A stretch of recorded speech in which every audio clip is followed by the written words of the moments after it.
Hey everybody, it's Jesse with the Loader Real Estate Group at eXp Realty. And today I want to bring you a little bit of a real estate tip when it comes to multiple offers. So right now we're in a pretty heavy buyer's market still, which means there is more inventory than there are buyers, which means that we have a lot of inventory on the market, a lot of listings. So typically that usually results in not many multiple offers. However, in some parts of the city, more specifically, mature neighborhoods with renovated houses, these are in very high demand, and there aren't that many for sale compared to some of the more suburban type areas, the newer homes. So multiple offers. What does that mean for you as a buyer? Because that is the most. If you're the seller and you're getting multiple offers, I mean, hey, look, at the end of the day, you're just picking the best offer and going with it. As a buyer, that's the more difficult part, and the part that most people need a little bit of guidance. So if you find yourself in a multiple offer situation, first of all, you need really, really great advice from your real estate agent. When you write an offer on a house that you're competing with, you have one shot at it.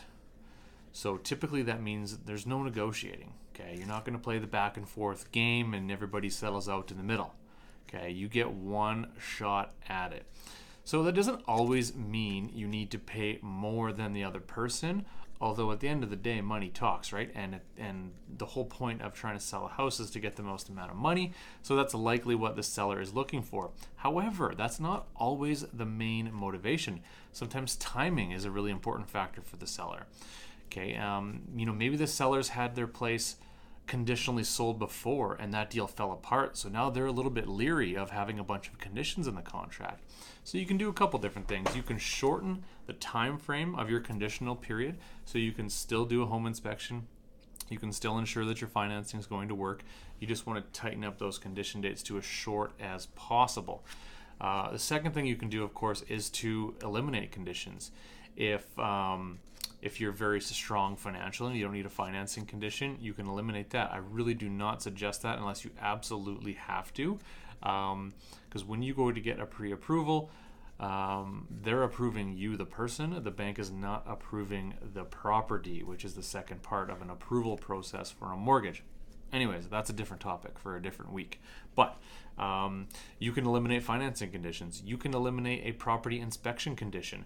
You can still do a home inspection, okay, but you don't need to make it a condition of the sale. So what that means is you can still write it in as normal, eliminate it from the contract, but you can still go and do a home inspection so that you can get all the information about the house, so you know what needs some maintenance, you know what needs some fixing, things like that, so that you as the buyer are moving into a house feeling secure about what needs to be done and what doesn't need to be done, right? But you can eliminate that from the contract so that now you can't come back to the seller and nickel and dime them for some things that need fixing, because that's also a concern of a seller, right? They might choose an offer with no property inspection condition over one that has it, even if that one is a little bit less money. Okay, so lots of moving parts in a multiple offer situation. The most important thing is to get really, really good advice. Every situation is a little bit different, and every home and every neighborhood might have a little bit of a different strategy to it. And second of all, communication is really, really important. Your real estate agent needs to be in communication with the listing agent to ensure that everybody's on the same page, and to try and extract as much information out of that person as possible to put you in the best position to succeed as a buyer in a multiple offer situation. I hope you found this helpful. We'll talk again next week. Cheers.